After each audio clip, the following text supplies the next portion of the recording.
looked over time and time again on these things as you're trying to get the word out that, you know, you're a pretty aware person, you know, as far as that, but you just like go, well, I'm trying to get the word out, maybe I'll get screwed, maybe I won't, but I'm just going to go for it anyway? Is that your attitude, or what? Well, it's been my attitude. Now my attitude is I just don't want that to happen anymore, you know. So I'm very reluctant to believe what anybody tells me anymore. Right.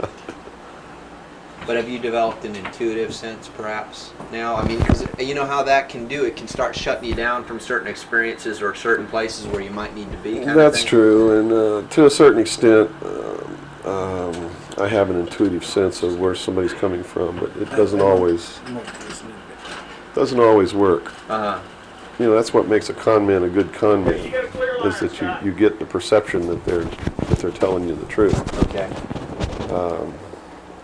And so someone who's really good at it, right, can snow you. Or me, anyway. I don't know about you. Hold on 1 second. Let me grab my...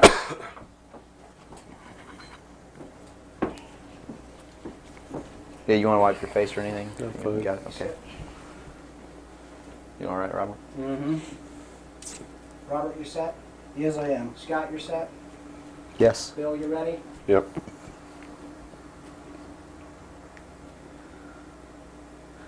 Bill, well, thanks for agreeing to the interview. First of all, a little bit about your background. You had extensive military service for many years prior to 1970, where a certain aspect of that military service kicked upstairs, so you were able to see certain things that you were not able to see beforehand. Would you tell us a little bit about that? It actually started much longer in my past than that. I was reared in a military family. My father's an Air Force colonel. He's retired now. He was a command pilot.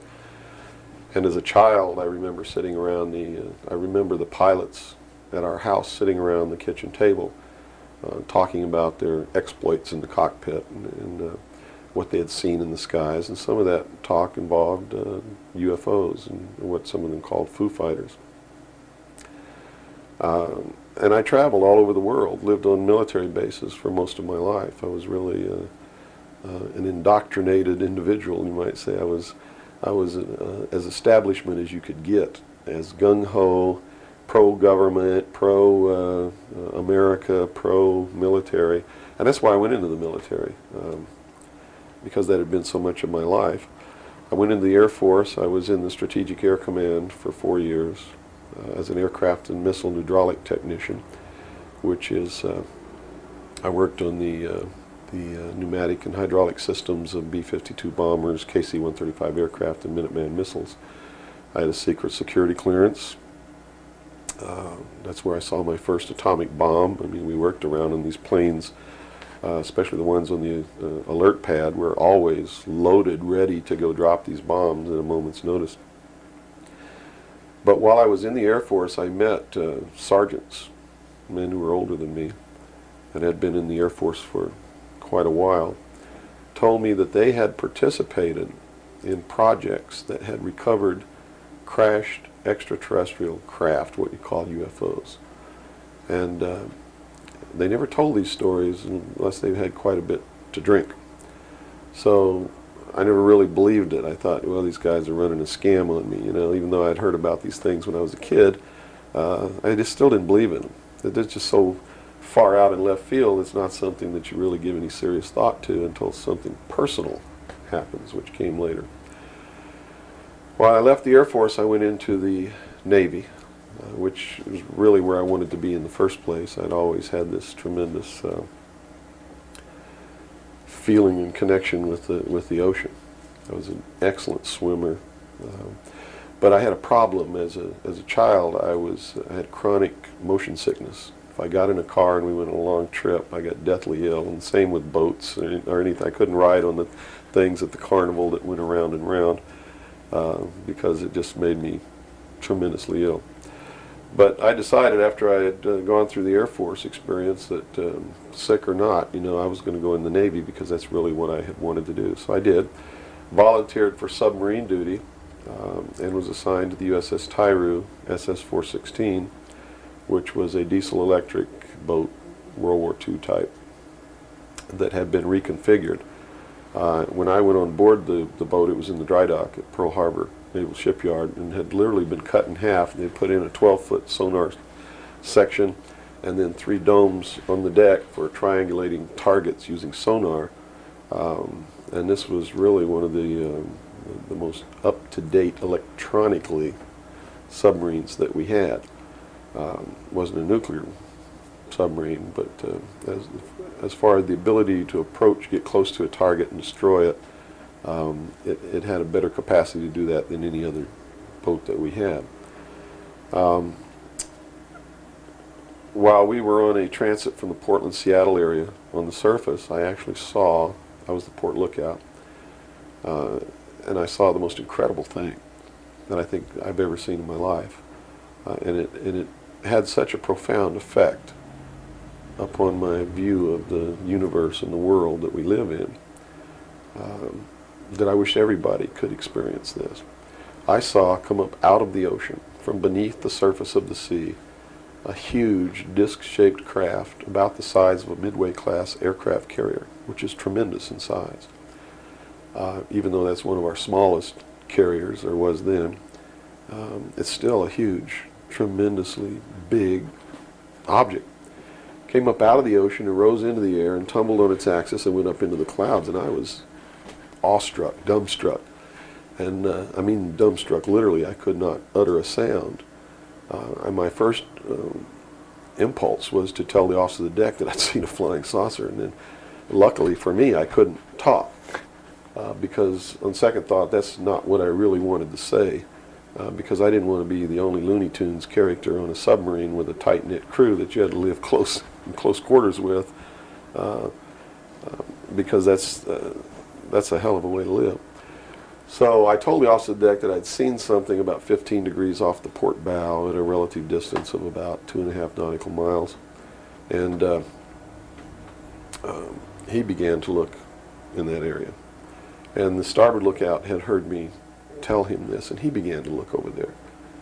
And while we were all three watching, either the same craft or another one exactly like it came down out of the clouds, tumbled again on its, why it did this maneuver, I don't know, but every single time it did it. It's like it came down in this attitude, and then it flipped over and then entered the water. And the water just appeared to open up in front of it. It's just like the account in the Bible about the parting of the Red Sea. That's exactly what happened. The sea actually parted, and this thing went into the water, and then it closed up behind it. And this big spray went up into the air. But it wasn't a spray from the craft hitting the water. It was a spray from the water coming back in to fill up this hole that had been created. And again, I'm thinking, this is incredible. What are we looking at here?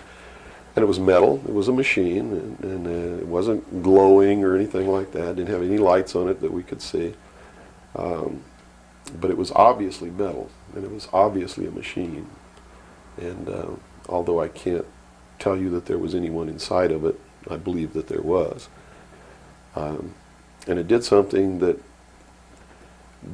as far as I knew, was absolutely impossible. I'd been in the Air Force. I'd worked on the state-of-the-art of our aviation capabilities. And here I was on the deck of a submarine in the conning tower, and I knew what we had to be able to have to go underwater, and I knew that the two were incompatible. Here's something that came from under the water and flew in the air and performed maneuvers, and then came back down and interfaced with the water at tremendous speed and remained intact, which realistically it never touched the water. The water sort of magically opened up in front of it, but something had to interface with that water. Anything that we had that interfaced with the water in that manner would have been disintegrated. It's like hitting a brick wall.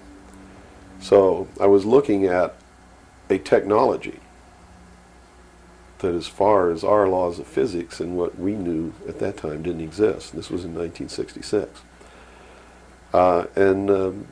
Ensign Ball was as shocked as I was. He called the captain to the bridge, who came up with the chief quartermaster, who brought a camera. And we all stood there and watched this occur over and over again for about 10 minutes. And I still to this day don't know if it was the same craft or a whole bunch of different craft going in and out of the water. But it seemed like that there was a hell of a lot of traffic on that freeway right there. And we were watching it as we went by. We never changed course. We never lowered or increased our speed. We made no attempt to communicate or signal. We made no attempt to get closer. And eventually, it just stopped. We were told not to discuss it with anyone, not even amongst ourselves, which was incredible. I never had been told anything like that in my life. You know, you can't talk about something.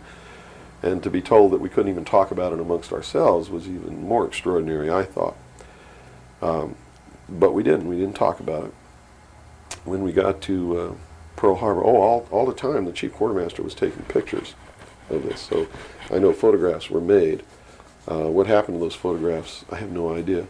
But when we reached Pearl Harbor, we were not allowed to go ashore to go on liberty, even though we didn't have the duty.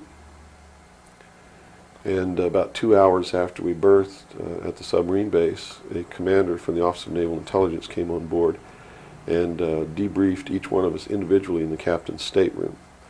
And the ultimate outcome of the debriefing was that we didn't see anything, we didn't hear anything, and we had to read rules and regulations that told us that if we ever talked about what it was that we didn't see, that we could be imprisoned, we could be fined $10,000, we could lose all pay and allowances due or ever to become due. And I learned at that moment that the United States Navy didn't want anybody to know about what we saw, and that severe consequences could come down around the neck of anybody who did. And that was when I understood fully that, yeah, there's a real cover-up. These things do exist, number one, and at least the United States Navy doesn't want anybody to know about it. And there's stiff penalties for anybody who bucks that. Mm-hmm. Moving forward a few years from, what, 1966, I believe, you gained a special security clearance that revealed to you certain documents, or were revealed to you, or that you saw, yes, relating to this very cover-up. To this and many other things. I was eventually trained by Naval Security and Intelligence, and I was given a secondary NEC, which is Naval Enlisted Code, which was 9545, which is Internal Security Specialist. And an internal security specialist is someone who protects classified information and protects areas, so to speak. And I had a specialty, which I was trained in, which was Pacific Area Intelligence Briefings. And I was eventually assigned to the Commander-in-Chief of the United States Pacific Fleet, who was Admiral Bernard Clary at that time, and served as a member of his intelligence briefing team. And basically all that means, we really had a wonderful job. You come in about 4 o'clock in the morning and you go through all the message traffic and everything. And what you do is what we did was we prepared an updated briefing on everything that was happening in his half of the world, which he commanded the naval forces and marine forces, as a matter of fact. And put all this together in a briefing where we would update him on ongoing operations, brief him about operations that were scheduled to begin, political situations, deployment of Soviet forces, naval forces, everything. And after the briefing was finished, between 8 and 10 o'clock in the morning, then we were done. You know, we were finished. It was what you call fat cat duty or gedunk duty in the Navy. It's got all different kinds of names. It's just really a wonderful job. Now, to be able to function in this job, I had to have a security clearance, which gave me access to the information that I had to need to know to help prepare these briefings. And when I first was assigned to the command, I was attached to the OPSTAT office under Lieutenant Commander Mercado, which was operational status reporting, and while I waited for my security clearance.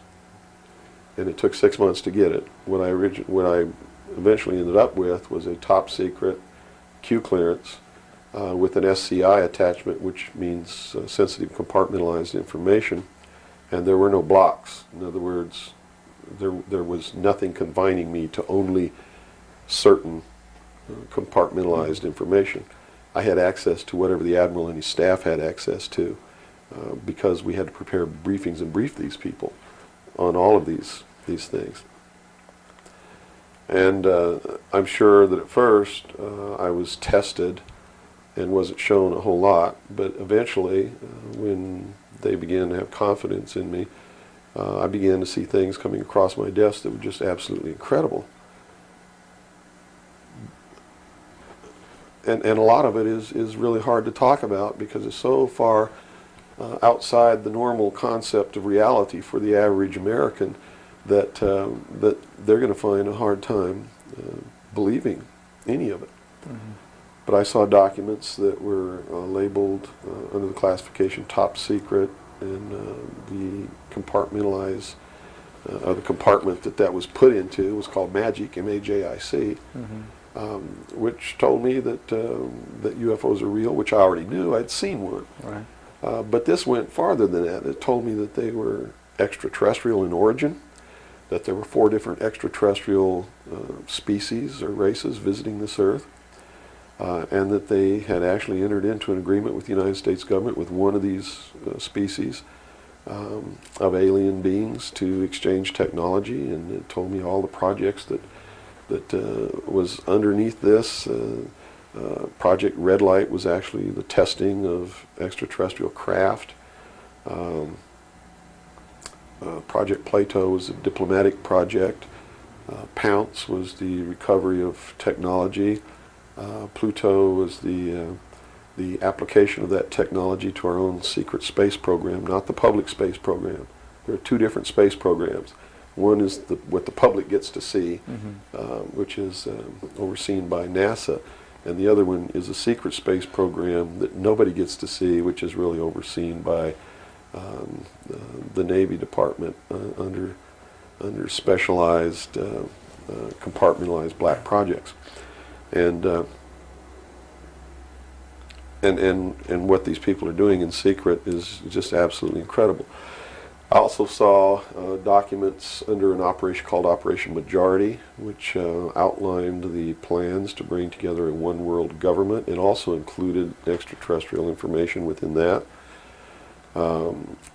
Project Grudge, which was the second project. First was Sign, and then Project Grudge, which contained all of the extraterrestrial information up to a certain point. I forget the year cutoff.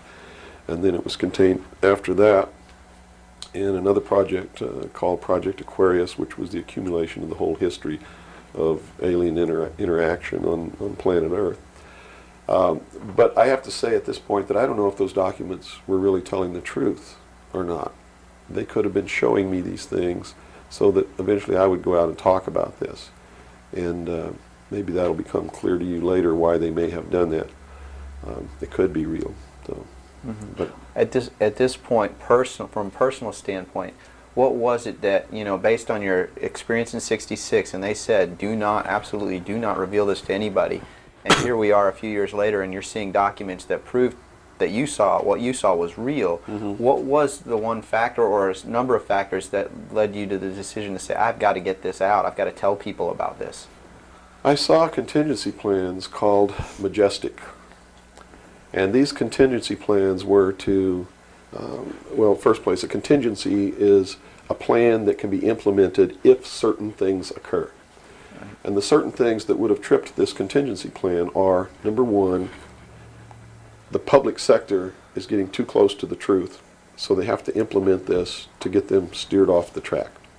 Or number two, we don't want to tell the public the truth about the alien presence, but there's so much alien activity occurring that the public is on the verge of finding out anyway. Let's tell them this story so that it doesn't cause consequences that we don't want. Mm-hmm. And that plan was called Majestic. I was in a bookstore one time. I'd never seen UFO magazine. Didn't even know it existed. In fact, I didn't even know that there was a UFO culture in the world of people who who study UFOs or worship UFOs or have little UFO meetings. I had no idea that that was occurring. I was in a bookstore one time and I was looking at the magazine rack. I'm an avid reader and I'm always in bookstores. And this one day I saw a magazine just popped right out at me, at UFO. And I picked it up and I looked inside, and here is Majestic, all right there. And even the people who had been named to implement the plan were the ones who were actually implementing it. William Moore, Stanton Friedman.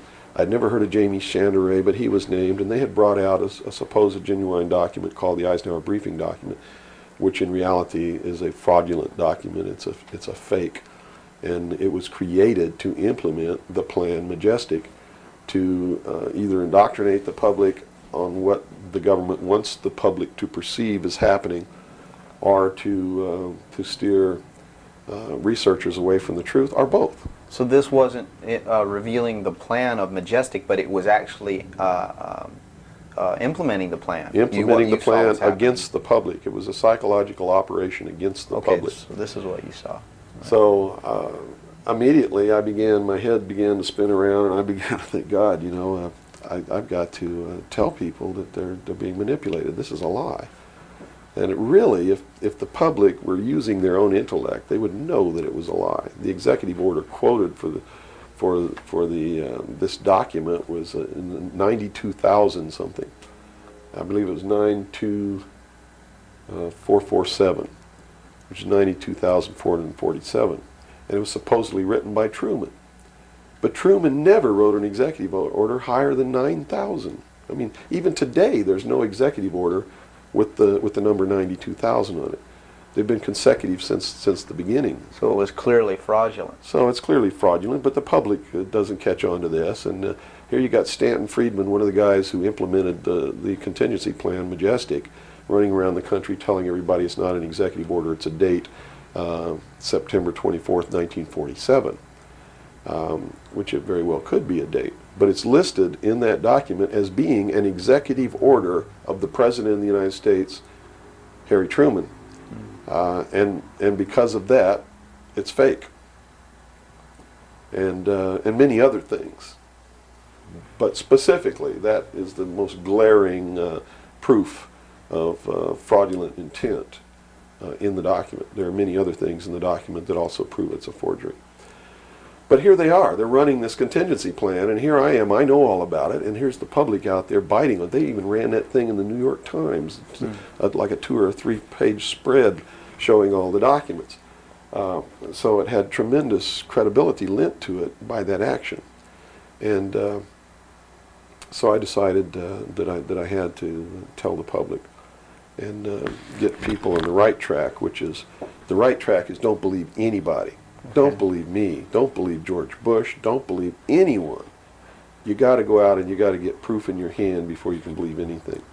And to do otherwise today is the biggest mistake that anyone can ever make. You begin believing people, putting your trust in them, that they're telling you the truth. I guarantee you're going to take a ride on a roller coaster you don't want to be on.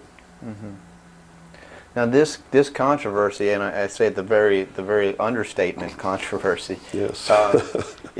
It also is now extending, based on some things that you're revealing, into the Kennedy assassination. Yes, in the set of documents, which really was literally 2 or 3 file cabinets of documents, called Operation Majority, I saw documents which told me what happened in Dallas and why. And basically what these documents said was that the intelligence community felt that John F. Kennedy was a threat to the national security, which translated into reality means was a threat to the New World Order, the one world government which they were actively in the process of forming. Was there anything on record that indicated that he was out to, well, things that he did would threaten that New World Order? Oh, absolutely. He had written an executive order. I don't remember the exact number now, but it's available to anybody that wants to go look it up. He had written an executive order ordering the printing of United States notes, which would have broken the back of the Federal Reserve, which is one of the major instruments of propelling the United States into the New World Order by destroying our economy, the basis upon which we live, the basis upon which our whole society is founded. is being ripped right out from under us. That was one. Number two, he refused to provide air support for the invasion of Bay of Pigs, which ensured that that would be a failure. He had threatened publicly on several occasions to disband the CIA and scatter it to the thousand winds. He had ordered, in the documents that I saw, he had ordered the intelligence community to prepare a plan to disclose the truth about UFOs to the public. Now, I don't know what that truth was. Could be that maybe there are no extraterrestrials. But whatever the truth was, he had ordered a plan to be prepared that that disclosure was going to be done according to that plan within the following year. And the intelligence community consider that to be out of the question. And according to the documents that I saw, his assassination was ordered by the policy committee of the Bilderberg Group, which is really the secret world government, and was carried out by agents of Division 5 of the FBI, the Secret Service, the Central Intelligence Agency, and the Office of Naval Intelligence, of which I was a part, in Dallas. And it said that the assassin, the man who actually administered the head wound, was the driver of the car, William Greer, a Secret Service agent, who used an assassination pistol built by the CIA for assassinations that was really an air gun that fired an exploding pellet or could fire a small hypodermic needle or a poison dart, using any one of many different deadly poisons. Specifically, it said that he fired an exploding pellet which contained shellfish toxin, and that the act was plainly visible in a film withheld from the public. I looked for 16 years to find that film, and I finally found a copy that showed William Greer turn around and shoot the president. And since 1988, I've been showing that film wherever I'm able to show it to wake people up. It is not our government, though you have to understand, that is doing these things. It is not our government that's failing us. It's not the Constitution or the Bill of Rights that's a bad instrument. It is a group of men who belong to secret societies, who have infiltrated our society and our government at all levels and are destroying it and subverting it from within. And every member of naval intelligence that I knew who was an officer was a 32nd or a 33rd degree Freemason. And I asked my commanding officer at one point, I said, why are all you guys Masons? He said, Masons are used to keeping secrets. It's part of their fraternity. So if you want someone who already knows how to keep a secret, you recruit Freemasons. Well, later on, I found out what the truth is. The truth is you're not going to be a naval intelligence officer unless you are a Freemason or a member of the Ancient Order of the Rose and Cross, but you have to be high degrees for that. I think the reason I was selected as enlisted man is because I had belonged to the Demolay Society. Which is what? As a teenager. That's sort of the first level of Freemasonry. That's how they recruit teenagers and indoctrinate them into their principles so that they go right into Freemasonry when they become an adult.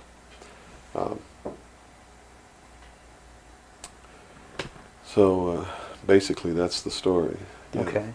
Well, based on the information that you're revealing, which would seem to be equally or if not more of a threat than what Kennedy was originally planning on doing, is actually revealing the underlying cause of all of this. Why is it that you are here today, or how is it that you are here today and you're not, conveniently taken away and put in a padded cell somewhere so that you can't speak of these things? Well, I really don't know the true answer to that question, because you would have to ask them to find out why they haven't done anything. But I can tell you this. I began to reveal information in 1976, and I was physically attacked on 2 occasions. My skull was caved in. That's what all these scars are here. On the second attack, I lost my leg. They visited me in the hospital. They had no intention of killing me. They were delivering a message to me. Shut up. And that was the message that came through loud and clear. And 2 men who identified themselves with identification cards who belonged to the Defense Investigative Service, which was really the Defense Intelligence Agency, asked me if I was going to shut up or they were going to have to do it right. And I told them, I said, you don't have to worry about me. I'm going to be a good little boy for the rest of my life, and yeah, I'm going to shut my mouth. And I did for 16 years, kept silent until I saw this UFO magazine in a bookstore, which indicated that they had implemented the contingency plan called Majestic. But if you want to know what I think the reason is, I believe that there are several. One, they've had a plan that's been in force since the 40s to debunk, ridicule, destroy anybody who ever talks about these subjects. And the public has been thoroughly indoctrinated that if you talk about any of these things that I'm talking about, you're just another nut. So the public, by and large, doesn't pay any attention to it. So in that sense, I'm not a threat. If the president had come on television and said, hey, this is what's going on, then they would have listened and they'd pay attention to it. But people like me, they perceive me as being just another loony bin, fruitcake, nut, which I assure you I'm not. But that's the perception that they've been brainwashed into believing. And so that's what they believe. Number two, I am so much in front of the public from the very beginning when I began to talk. And that's how I protected myself, or at least that's what I thought would protect me, and so far it's proven to be right, was that if I got literally in front of the public overnight, in front of a large public, that they wouldn't do anything to me because it would substantiate what it was that I'm saying. And they certainly don't want to do that. It would also create a martyr, and martyrs create tremendously dangerous political movements that they don't want that either. So literally within a 24-hour period, I spent $27,000 mailing a thick packet of information all over the world to people I'd never heard of, didn't know. We went down and got some mailing lists and just mailed this stuff all over the world. And so literally, when people opened these packages in their mailbox, and it was a perfect plan because they couldn't stop it. They didn't even know I was going to do it in the first place. And since we sent it all over the world, once it was out, there's no way they could retrieve it. At least no way that I can conceive of. So literally within 24 hours, I was a public presence. And people were asking all over the world, who's Bill Cooper? Is this true? Look what I got in the mail. And just literally flipped the world over on its ear. And I've been in front of the public ever since. So I think basically those are the reasons. They don't believe that the public's really going to listen to me, and so far that's been true.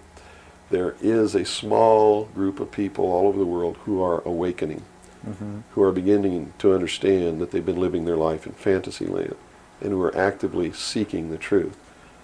But by and large, when the secret power structure says, as I've put in the first chapter of my book, right out of one of their own technical manuals, that a nation or world of people who do not use their intelligence are no better than animals who do not have intelligence, and thus are stakes on the table by choice and consent, they're absolutely right about the majority of people.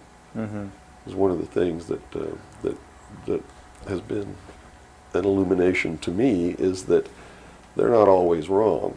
And many of their goals are the right goals, but the method that they're using to reach that goal is the wrong method.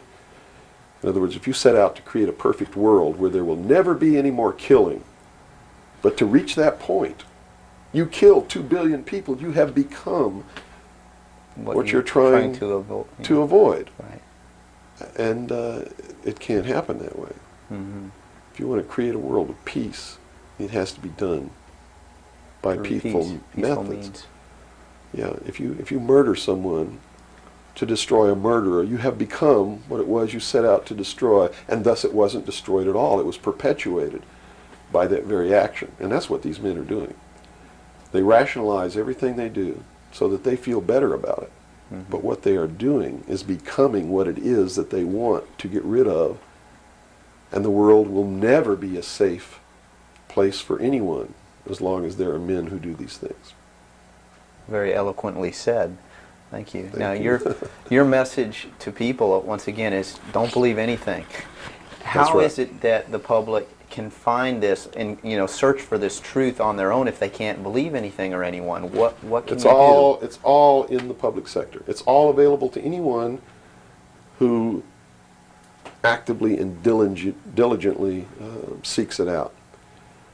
Everything that's in my book, Behold a Pale Horse, is all Everything in here, all the documents that are in here, Mm-hmm. everything that's in this book is in the public domain. Can be substantiated. Yes, and I intentionally wrote this book not using anything that wasn't available to the public to show people that, yes, if I can find this information, so can you. I have tons of stuff that's not available to the public. But as you can see by reading this book, you don't need that stuff because it's what you need is available to you. Public libraries are overflowing with the proof of what's really going on in the world, but nobody really utilizes it to the extent that they're able to pick this out and put it together.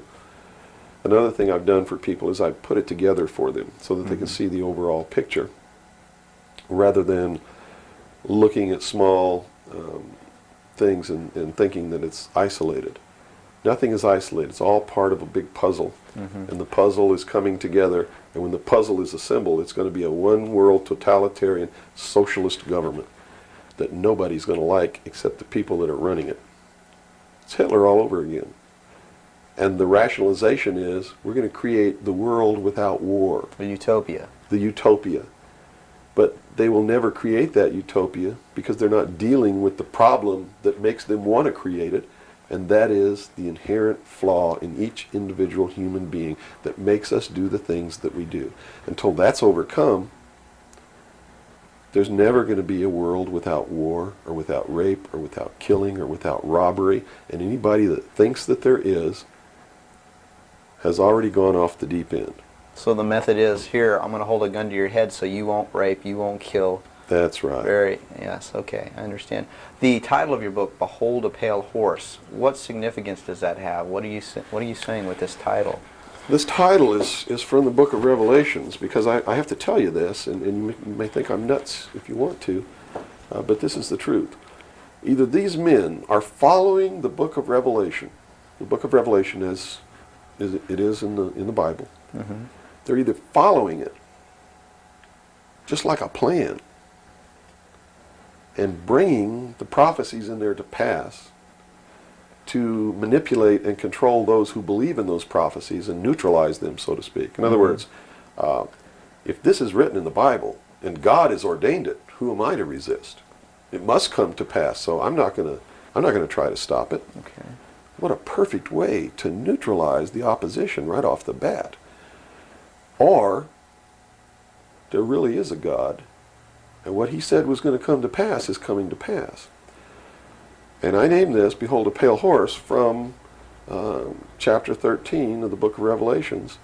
The fourth horse, the fourth horseman of the apocalypse is the pale horse. And I looked, and behold a pale horse, and his name that sat upon him was Death. And hell followed with him, and power was given unto them over the fourth part of the earth, to kill with sword, and with hunger, and with the beasts of the earth. And that is taking place now today. The fourth horseman is riding across the world now. That's what AIDS is all about. That's what all these little brush fire wars all over the world are all about. That's what's happening. That's why cancer cures are suppressed. Is because they fully intend to kill a minimum of 2 billion people by the year 2000. AIDS is an invention of man. It is not a natural disease, and it has been implemented and placed into the population as a population control. And when they did it, they had the cure before they did it. Mm-hmm. And when they deem that enough people have died or been killed, they will say, we have a cure for AIDS. And everybody will be called to report to some place to get an inoculation, which is going to do two things. One, it's going to stop AIDS in its tracks, and number two, it's going to implant a device which will be able to be used to track each individual person and maybe even to control those people. And that's what the pet implant program is all about. It's not about finding lost pets. They don't give a damn about pets, and they would never put a satellite in orbit to find a lost pet, but yet there's a satellite up there that they're using to find pets that have been implanted with these devices. They're testing this program on pets that's going to be used in human beings. And in the Los Angeles Times in 1989, they ran an article that was 10 forecasts for the coming decade, was the title of the article. I have a copy of it in my research center. And number 5, I believe it was number 5, in those 10 forecasts for the coming decade was chemical or electronic implants to control individual behavior on a 24-hour basis, unquote. So it's not hidden at all. It's there for anybody who wants to look. But nobody's looking. Nobody's looking.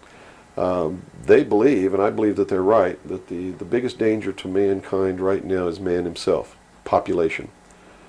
A study in 1957 told them that by 1990 the world population would double in 33 years. Can you imagine that? The world population of human beings doubled in 33 years. Mm-hmm. And they knew that it's an exponential doubling throughout history. Every time it's doubled, the interval has gotten shorter. So that was 33 years. The next doubling will take place in approximately 28 years. The next one after that, approximately 24 years. Can you imagine if the world population doubles again in 28 years from 1990? In other words, in the year 2018, the world population doubles. And we're having problems with food supplies and timber and clean water and clean air now. And then after that, it doubles again in another 24 years. That's why they created AIDS. Because they didn't want to have to go around the world and say, you, and you up against the wall, you've got to die today. And shoot them. They did it in a way they could target what they considered to be undesirable populations. And they were clear, you agree with them on this. They specifically targeted blacks, Hispanics, and homosexuals for complete eradication. And AIDS is really going through those populations. It is really doing a number. Blacks, Hispanics, and homosexuals. One thing that has me amused, I've heard that before, and this is really by the Republicans, well, that's ridiculous, but you're not saying that that may indeed be the case. It's not ridiculous. I looked as far as inaccurate. So Project Lean was Project Naomi, MK Naomi was the name of it. The CIA project against AIDS, whatever causes AIDS, whatever that turns out to be, according to these documents, was developed at Fort Detrick, Maryland, under a CIA project called MK Naomi. It was financed by $10 million for the Department of the Army's biological warfare programs. It was carried out, supervised by the CIA, carried out by scientists who work for the Special Operations Division of the Department of Defense. And it's doing its job. And would you assume if AIDS doesn't work, there's a contingency plan for that even? Well, I think that they have other things out there working concurrently. One thing I've learned about these men is they don't just do one thing. In case the public discovers what they're doing, or discovers that somebody's doing, whether they know who's really doing it or not, and stops it, what they have running is several concurrently running plans, so that if one or two fail, the other ones are going to take care of the problem. It sounds pretty hopeless. I mean, based on that scenario, is there anything, any uprising or what? Yeah, there is, but it requires that people wake up. It requires that they really learn the truth instead of live their life in fantasy land. You see, because nothing can exist without the consent of the people. Unless they buy it, it's not going to happen. And all of these plans lead to the public's ultimate acceptance of what they're going to do. In fact, they're designed to make the public ask for it. For instance, the burning of the rainforest in Brazil. I know people who are just up in arms. Stop this. We've got to stop the burning of the rainforest, which is exactly what the burning of the rainforest is designed to do. Because Brazil is a sovereign nation, right? How can you tell a sovereign nation to stop burning its own forest? You can't. What they're asking for is control over a sovereign nation by a world governing body who can then send troops, a police force, to make Brazil stop burning the rainforest. And that's why they started the burning of the rainforest in the first place. You see, they went down there and they built a road across the Amazon jungle that went nowhere. There was no reason for this road to be built. There was no place to go. It doesn't go from here to a city on the other side. It just goes across the jungle and ends. And they built this road, on purpose, because they knew that most of the people in Brazil are so dirt poor that they would see this road as the answer to their prayers. Free land, free timber, a way to support their family, a way to become wealthy, or at least more wealthy than they were, which was no wealthy. Mm-hmm. And that's exactly what happened. Millions of people headed out down this road and staked out some land and burned the forest and tried to grow crops. And they found that rainforest is no good for growing crops. It'll grow one crop, and then you got to go burn more trees and plant another crop because the soil is poor. And that's what's happening.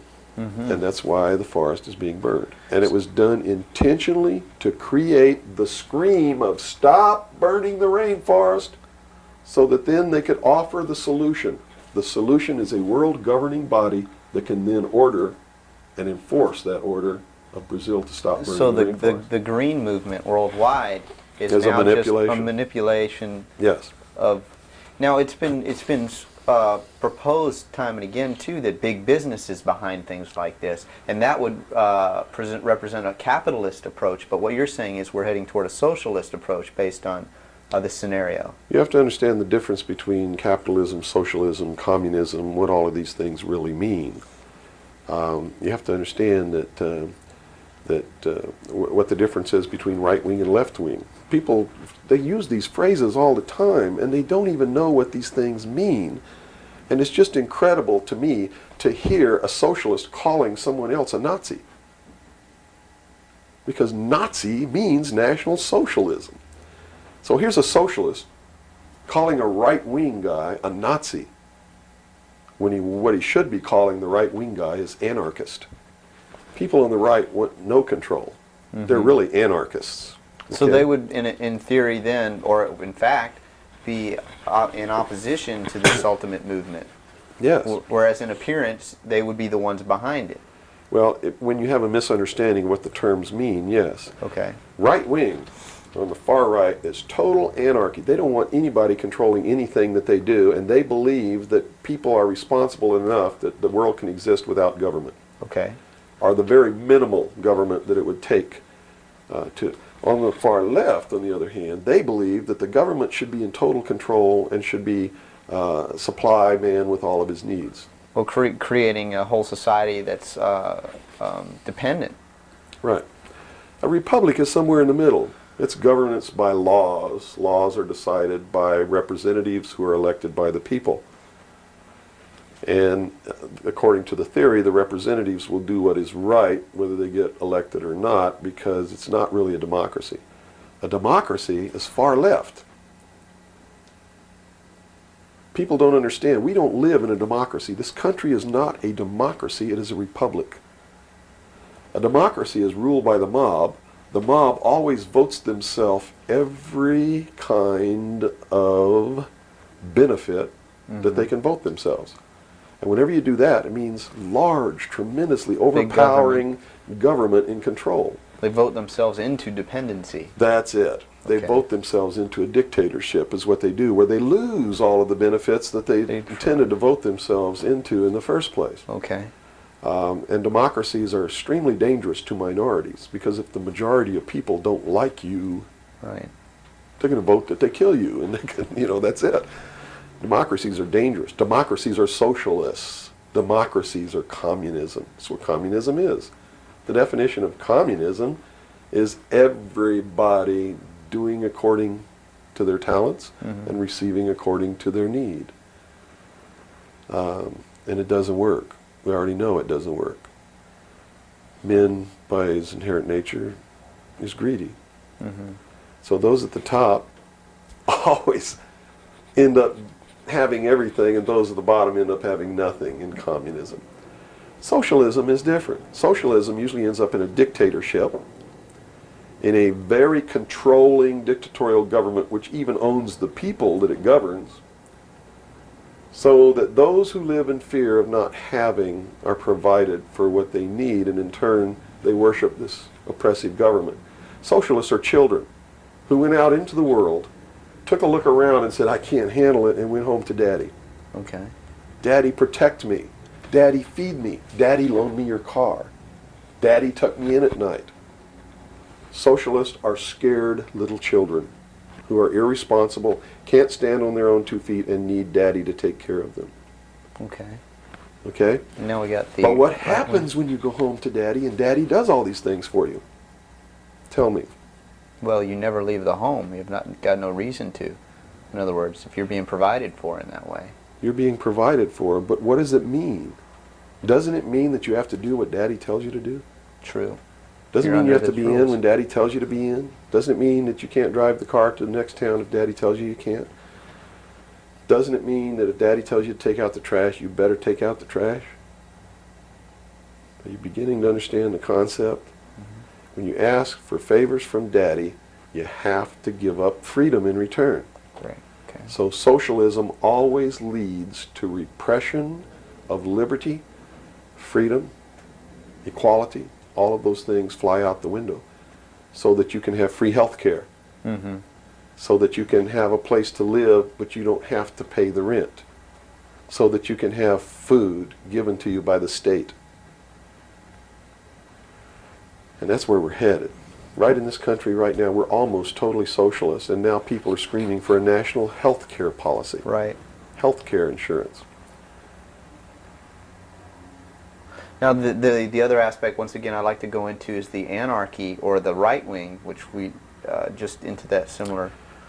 Anarchists believe that they can be responsible, that they won't hurt other people, Okay. that your freedom never ends until it begins to infringe upon someone else's freedom, and that no one should have any control over that there should be no speed limits on the highways.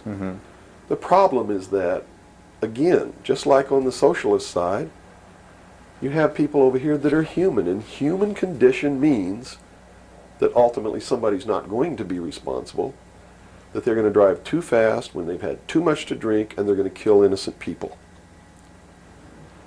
The answer is a balance. You know, the law of the universe says this. It's a law of physics, really, and everybody can understand it. For every action, there is an equal but opposite reaction. There can be no good unless there is evil. There can be no man without a woman. You understand the concept? Based on that, the theory of a utopia here on Earth is corrupt right away. Absolutely. It goes against the laws of physics. It goes against the law of the universe that there must be two opposing forces all the time in every instance, because that's what makes the universe work. That's what makes everything work. What we need to do is stop trying to go way over here and establish some utopia of freedoms, or way over here to establish some repression of freedom so that we make sure that we got something on the table to eat. And strike a balance between the two that works. And stop withholding information. What makes it difficult for anyone to succeed or live, or for us to really come together and have peace in this world, are all of these people who think that they are the guardians of the secrets of the ages, and only them have truly mature minds, so only them are worthy of knowing the secrets and the real science and the real metaphysics and all of these things. So they repress it and they keep it secret, so the rest of us live out our lives and we don't know the truth of what life is really all about. Therefore, we're always stumbling over each other and getting in each other's way and doing the things that we profess that we don't want to do, simply because we don't have access to the truth. If we had access to the truth... Now, I got to tell you this. Back when these men first began establishing these societies, these mystery schools, and suppressing information, the common man was uneducated, did not have an intellect capable of understanding these secrets. They were really beasts of burden, for the most part, and they lived their whole life in toil. Right. But things are not that way now. Most people have a good education.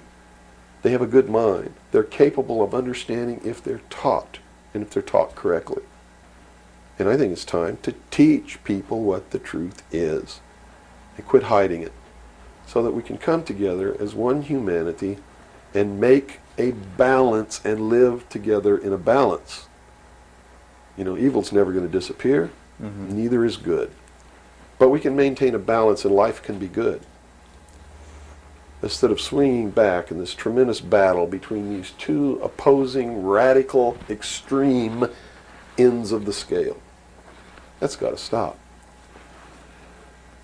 I've never understood why somebody would join together in this band of people and call himself a Democrat and not vote for anybody else if they're not a Democrat.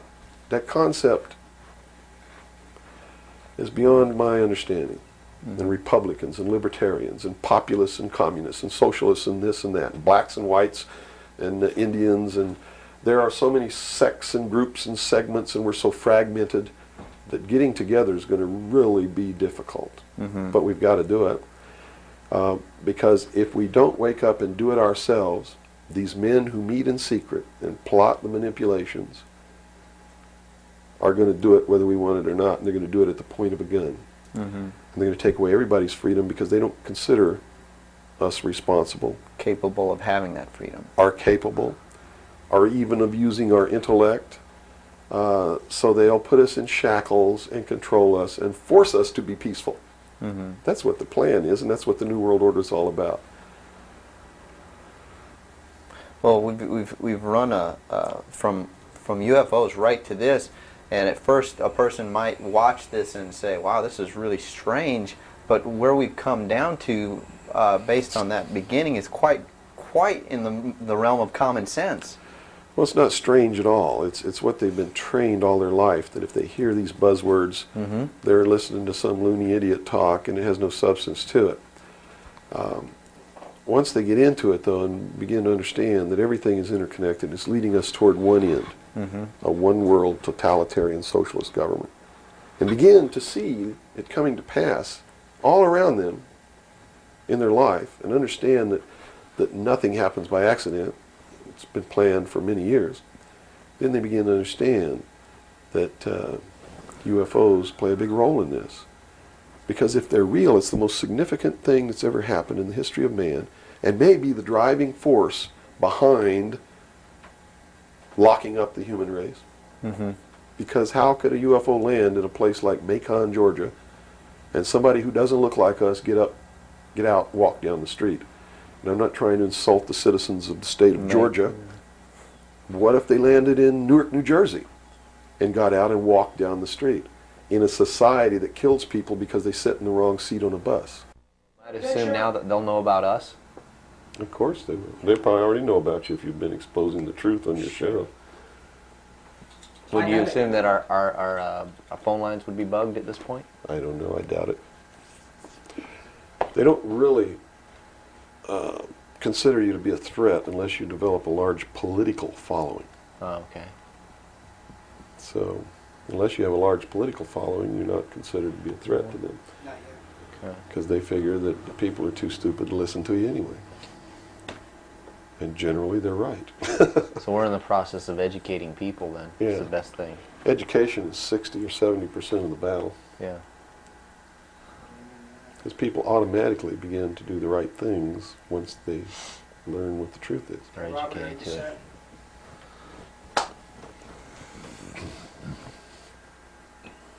set? Yeah. Hold on. Okay, I got it. Ready? Ready. Okay, go ahead. Let's go back into the Kennedy situation here. Now, the Warren Commission was highly publicized. All the things that went on there. I was shown a videotape just yesterday of was it a Zapruder film? It is the Zapruder film. Okay, and it clearly showed to me that a number of things. One in which that the film was obviously tampered with. Absolutely. but not tampered with to the point where I couldn't tell that the driver of the limousine was pulling a gun, or what appeared to look like a gun, around his shoulder and shooting President Kennedy in the head. That caused his head to snap back. Did the Warren Commission see this? It seems so. The Warren Commission never looked at the Zapruder film, ever. So they never saw it. Now, I don't know who testified during the Warren Commission about the Zapruder film, if anybody did. But I do know that later at the investigations of the House Select Committee on Assassinations, that a man was specifically hired as an expert witness to view the Zapruder film and tell the committee what it showed. And that man's name is Robert Groden.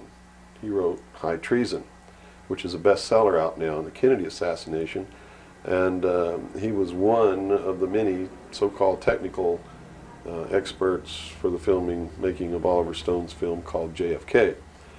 He's also a fake, a fraud, a traitor, a liar. He was hired by the House Select Committee on Assassinations based upon his resume, which says, very simply, that he is the world's foremost #1 photo analyst, which is a lie. He never went to school in photography.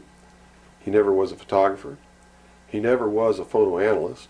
And I got to tell you right now that the world's #1 foremost photo analysts are all come out of the military intelligence community, who are trained to interpret high altitude photography and learn what really is there. He never served in that capacity either. He looked at the Zapruder film and he told Congress, he told the committee in testimony, he testified, both in written and in verbal form, that William Greer never took his hands off the steering wheel. And that's a blatant lie. I mean, anybody can look at the Zapruder film and see that William Greer takes his hands off the steering wheel. And even if you couldn't see it, if they cut out the frames, you can still see that William Greer, if this were the seat of the car, is turned all the way around with his right side against the rear cushion of the front seat, looking directly at President Kennedy in this attitude, and it is a physical impossibility to have both hands on the wheel in that attitude. So we know that Robert Groden, #1, was not who he said he was, had no expertise to be doing the job that he was hired to do. #2, even if he had no expertise, it is plainly visible in the film that William Greer could not possibly have had both hands on the wheel. So we know that Robert Groden didn't make a mistake. We know that he intentionally lied to deceive Congress and thus the American people. And what's real strange about it is he's been very active in the research community, supposedly exposing the assassination of President Kennedy. But if you look what he does, he is constantly coming up with new theories, supposed new evidence, most of which is fake. And in his book now, High Treason, he makes a statement that Kennedy was probably hit from the front and the rear at the same time. His job is to keep the American people confused and propagate the lie that our government is no good, that it's our government who assassinated John F. Kennedy. And I'm here to tell you, it wasn't our government. It was the secret societies known as the Illuminati, the Knights Templar, the Freemasons, who assassinated John F. Kennedy. And the proof is right there for anybody who wants to see it. William Greer was a Freemason, #1. He was the Secret Service agent who shot Kennedy. #2, in Dealey Plaza, there's an obelisk, a monument commemorating the location of the first Masonic temple in the state of Texas. Dealey Plaza is on the 33rd parallel, which is one of the sacred numbers in Freemasonry. He was assassinated in a manner that assured the greatest flow of blood, which is called blood atonement, which was practiced by Freemasonry in the early days and supposedly is not practiced now. But in reality is the method of choice of execution, trial and execution by Freemasons. The Bilderberg group that orders his execution is the Supreme World Council of Freemasonry and consists of 39 permanent members, which is 3 times 13, which is also the exact number of men who signed the Constitution, 39. You see, our forefathers were also members of this secret group, and this country was founded to bring about the New World Order. And it's all in the Great Seal of the United States, which was, and that the design of the Great Seal was made law in 1782. It's just absolutely incredible that the American people don't understand that groups of men don't get together and meet in secret and take blood oaths which say that they can be cut open and their heart ripped out of their body and their intestines scattered over the floor if they talk about the secrets. That's not a benevolent fraternity. That's a dangerous group of men. Grown men don't play games like that. They're serious. It's the secret societies who are bringing about the New World Order. They're the ones who killed John F. Kennedy. There's nothing wrong with our Constitution or our Bill of Rights. But Americans are going to be convinced that our government sucks And that's what all this stuff is all about. So at the beginning, the founders of this country actually did create what was I guess you could say, an above board, good government basis for a good government. Yes, they gave us every tool to ensure the success. But it was an experiment, you see, because man had always claimed that he could rule himself, but had never been allowed to do that. Even in ancient Rome, they call it a democracy. The man didn't rule himself. He was ruled by other people who made man think he was ruling himself. But the truth was, a Roman centurion could march down the street and grab anybody they wanted to and make you do whatever they wanted to, or just execute you on the spot. And that was the truth of the matter. Those weren't free people. In the history of the world, there had never been a people who were truly free or who truly ruled themselves until the United States of America was created as a republic by which we ruled ourselves through elected representatives whom we sent to the State House, either in the states or to Congress, to do it. They also gave us every tool by which we would destroy ourselves if we weren't capable of doing it. The United States and France, the revolution in this country and the revolution in France, were created to bring about governments which would function as the antithesis to the kings and queens of the world and cause them to topple off their thrones. It also gave man a chance to prove once and for all whether he could rule himself or not. And if he could, fine. That would be the New World Order. If he couldn't, they built the tools into the Constitution to allow them to take it away from us. And those tools are the creation of the federal democracy within the boundaries of Washington, D.C., and the right to contract, through which, if we were irresponsible, we would contract to receive rights from that federal democracy and thus, in return, give up our freedom. And that's exactly what's happening. It's exactly what we've done. John F. Kennedy was short-circuiting the New World Order. He had ordered the printing of constitutional money, United States notes, which would have destroyed the Federal Reserve, which is not an agency of the United States government. It's a private corporation owned and operated by the world bankers, controlled by the Illuminati. And its purpose was to destroy the middle class in this country and thus our economy, and throw us at the mercy of the New World Order. And we see this unfolding now. You see it unfolding now. You are seeing, and I predicted this well in advance, you are seeing the destruction of the economy of the United States. And it will continue. It will not get better. It's downhill from here on out.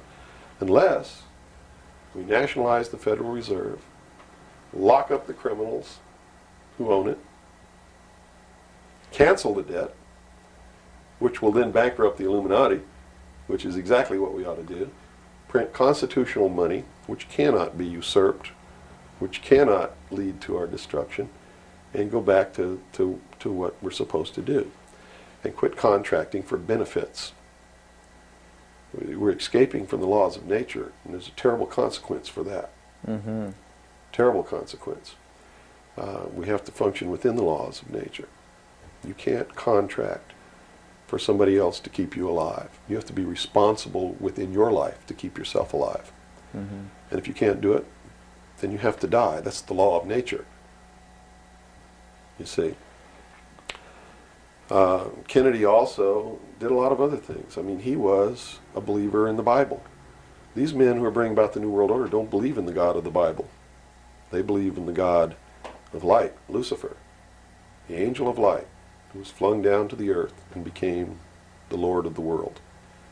That's their God. That's why everything they do goes against what people know to be the right thing to do. They believed that man was held prisoner by a vindictive, cruel God named Jehovah in the Garden of Eden. And that Lucifer, through his agent Satan, set man free from the bonds of ignorance to which he was chained to the Garden of Eden, and thus brought the gift of intellect, wisdom, to man, and thus is the true benevolent God. And man, with his intellect and his wisdom and his knowledge, will create technology which will elevate man to the position of God. And all this is allegorical. Don't take the story literally, you see, because it's all allegorical. They believe that intellect, reason, is the light, is the true God, is what makes man God. And I'm not going to debate the right or wrongness of that, because who the hell knows? But I can tell you that they pervert whatever it is that might be divine about their philosophy by becoming what they profess They to want destroy. To destroy, yes. And so, in their zeal to bring about the New World Order, they destroyed the political will of the nation when they assassinated John F. Kennedy, which has furthered their goals, because it made a lot of people feel so helpless Right. that, God, if they can kill the president, who am I? You know, what can I do? I'm just one lonely, helpless person. So they quit voting. They abdicated their power.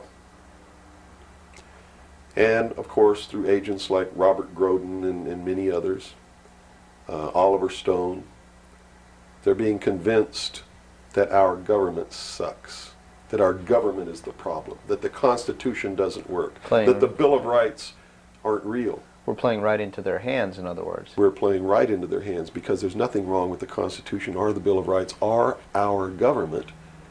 It's the people.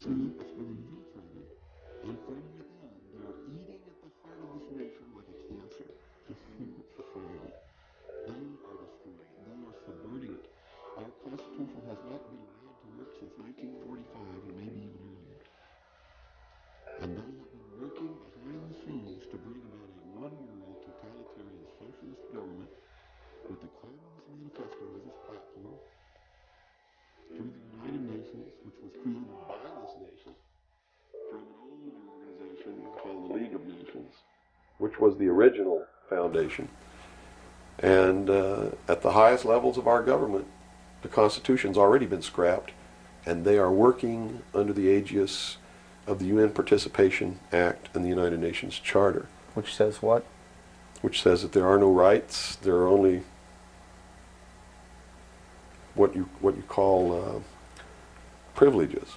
And privileges can be granted or taken away at will by the state. Quite frightening scenario. It's a very frightening scenario, and people better wake up to the fact that unless they wake up and do something about it now, there's only going to be one alternative. And that's either take up arms, restore the Constitution, and the blood will run in the streets of America, or reach down and put the shackles around your own feet and march off into slavery peacefully.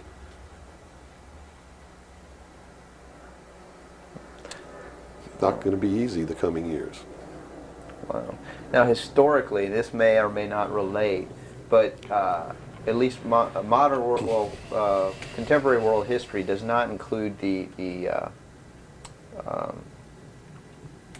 stories of Atlantis and Lemuria that go predate. How does that history, and why was that suppressed, or why is it still being suppressed? How might that affect what we are understanding is going on today, or is it related? Well, I'm not sure if a place called Atlantis or Lemuria ever existed or didn't exist. I don't really know. But I do know that the story that is told about the civilizations that lived there are something that we should listen to, because this whole scene may have played itself out before on this earth. And if you understand the theory, which I believe has been accepted as fact now, of continental drift, there may have been an Atlantis and a Lemuria, which had tremendously developed technologies and societies. And the same scenario that we're playing out now in this great stage called the world may have played itself out over and over again in the past for millennium. In my investigation of the mystery schools, the secret societies that are bringing all this about, that really control everything behind the scenes, I found that this is all about religion, and it's all about a recurring theme that is penetrated and is at the heart of every religion in the world, and that is a creator or a creatress who has a son that is sacrificed and then is resurrected and saves the world or saves humanity. It seems to be an archetype that is within us. And so that you don't go flipping out watching this tape. I'm a Christian. I believe in the teachings of Jesus Christ, even though it may turn out that he may have never lived. The scene, it doesn't matter. When you read his words, and you can go back through history and find these are the same words that were spoken by every Savior that there ever was, are the most beautiful, most profound, most affecting words that have ever been spoken on the face of this earth. And when I get down and almost get to a point of hopelessness, I just go read the Sermon on the Mount. And I come back up again. Because in the end, it's not going to matter whether Jesus ever lived or didn't live. The story is real. And it's within all of us. And it brings us to something within ourselves that is good. But these men don't look at that. They believe that the end justifies the means, that these stories are just stories, and that the real meaning behind it all is that man can transcend his animal state through the realization of intellect and the overcoming of all of his emotions and feelings and morals, guilt, all of these things. And I just can't go along with that because I believe it's our emotions that tell us when we're doing wrong. We feel it within ourselves. And a person without that capacity to feel when they're doing wrong becomes a sociopath, which is someone without a conscience who really believes that the end justifies the means and therefore has no pangs of conscience nor no reluctance to murder someone who gets in their way. Mm-hmm. And it's extremely dangerous. Now, do these people recognize the continuity of life? In other words, you have told me earlier that they're after physical immortality. They believe that through their technology, man will become God. With the power of reason, through technology, man will himself become God. They will engineer, just like Hitler wanted to do, the super race who will live forever. And the concept is the same, and the men behind it are the same as Hitler was. When they killed John F. Kennedy, it shows you what kind of men they are. Because they would not stop to kill anyone who gets in their way. And they've never stopped at it. Their goal, literally, to bring about the New World Order will be to kill approximately 2 billion people before the year 2000. AIDS is one method of doing this. There'll be many more. As they solidify their control, everyone will be given a choice. They'll be presented with a new world religion. They'll be told to renounce Christ, renounce Buddha, renounce Muhammad, join the New World Order, join the New World Religion. If they refuse, they'll be executed. Very simple. And it won't bother them a bit. In fact, according to their belief, they believe they'll be helping these people. And in reality, they will. Because those people will transcend this physical state while they're prisoned here living forever. I feel sorry for them because those of us who will eventually die will transcend the pain and the suffering that goes along with this world. Mm-hmm. And they're so egotistical that they preserve whatever they do so that the diligent can find out what kind of men these men really are. For instance, the Kennedy assassination, I've been showing a film for 5 years that shows exactly who did it. I show you exactly where Oswald is on the film. He wasn't even on the 6th floor. He was standing in the doorway of the book depository building watching the motorcade go by. And it's incredible. At the same time, you said they would have everybody renounce religion. Yes. Have they as well been using it as a tool for their means? If you're a Christian, you'll be required to renounce Christ and join the New World Religion. Now remember I told you before, that no matter what your religion is or what you think, they are following the scenario in the book of Revelations to a T, right down to the last little bit. If you want to know what's going to happen in the future, if we don't wake up, and through the power of those, see, not one drop of blood ever has to be spilled, and no one has to ever put any chains on their legs or their arms, ever. If people just wake up and exercise what was given to us in our Constitution, the power of the vote, while we still have that power.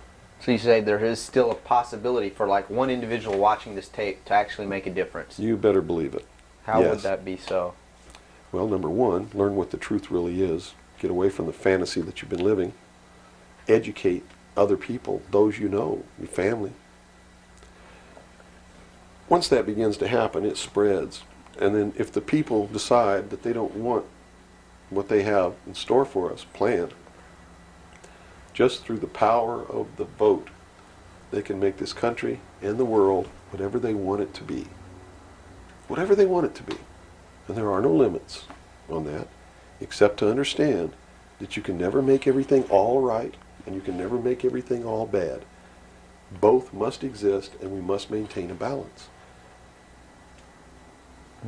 And we must become responsible. If each individual on this earth learned to walk in a divine state of grace, responsible for themselves, their family, their city, their state, their country, and for the world, And to the laws of nature. and to the laws of nature, and actively participate in solving the problems of yourself, your family, your city, your state, your country, and the world, there could never be a group of men meeting behind closed doors in secret that could ever control anybody. But by abdicating responsibility, by not walking in that divine state of grace, makes possible anyone meeting behind closed doors to bring about the world that they want. And the world that they want may not be the world that you want, or that I want, or that these people watching might want. If you don't participate, you can't complain. If you don't help cook the meal, you got no right to bitch about it. You got to sit down and eat what's put on your plate. If you don't like that, then you should have been in the kitchen helping to prepare the meal, helping to plan it, helping to prepare it, helping to serve it. If you want to sit on your butt in the living room while somebody else prepares the meal for you and decides what it's going to be and puts it on the table, it's too late to say that's not what you wanted to eat. It's too late to say it's not cooked the way you wanted it to cook. Well, that's very simple to understand. And That's right. You got to eat it because you have to eat to live. And I think that anybody can understand the meaning behind that little story. Okay, let's take a step back to the Kennedy thing now. So This is all about the Kennedy. well, yeah, it is. But just specifically about, once again, I want to bring up the film as well. Another thing that came to my mind when I viewed it is that the two Secret Service men, the driver and the person sitting next to him in the front, regardless of what they claim happened, obviously did not operate in a way that you were trained as a Secret Serviceman to protect the president. Shouldn't they have just driven that car right out of there, and the other guy should have done something to protect or look for who's shooting? You know, it just didn't seem to make any sense. How would the Warren Commission not? They didn't see the film, so I guess They didn't no one see was the brought. film by design, because if they saw the film, they'd have to be responsible for the decision that they made that Lee Harvey Oswald was a lone assassin. Okay. So I think they didn't see the film on purpose because they didn't want to have to be responsible for saying, Making hey, that look, decision. the driver did it, you know. They didn't want to make that decision. And in a letter that Lyndon Johnson wrote to the Warren Commission, he specifically said in the letter, you must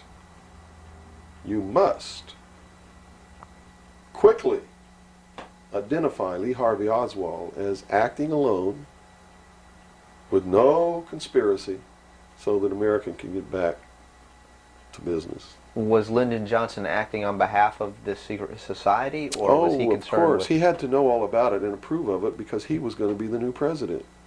And the new president would be in charge of the investigation. How high see? up a government official do you have to be before you're briefed of this, you know, the total of all the things that are going on, the reality behind them? Well, you have to understand that nobody exists on a high level in government who's opposed to the New World Order. Nobody. Our government has literally been infiltrated. And there's a cancer within our government destroying it, eating it, nibbling away at it, hacking off its limbs. And you said this started in 1945? 1945 What was were the when events? the overt destruction began to occur, when Truman signed the UN Participation Act and the United Nations Treaty. It actually began long before that, when these secret societies began to infiltrate the government and appoint their members to important posts. Infiltration is easy. If one gets in, he can then appoint and hire others to replace people who are not members below him. So now we've had over 50, almost 50 years of this going on. At least. I believe that it started back probably 1913, 1917, when the Federal Reserve Act was passed, when the Council on Foreign Relations became a reality in this country. And you can, by diligent research and study, you can see when it happened, where it happened, who did it, and how it was done. It's apparent. When they say there's no conspiracy, I mean, we talk about a conspiracy. It started out as a conspiracy. But when they say today there's no conspiracy, that's not a lie. It's the truth. They are doing it right out in the open, right under our noses, and we're too stupid to know it, to see it. So it's not a conspiracy now today at all. It's right out in the open. They even published their plans. I mean, here Carter appointed Zbigniew Brzezinski as the National Security Advisor, who just wrote a book before he was appointed declaring himself a Marxist. I mean, you read that book, this man believes in Marxism. This man is a socialist. Not only a socialist, he's an international socialist. He's a globalist.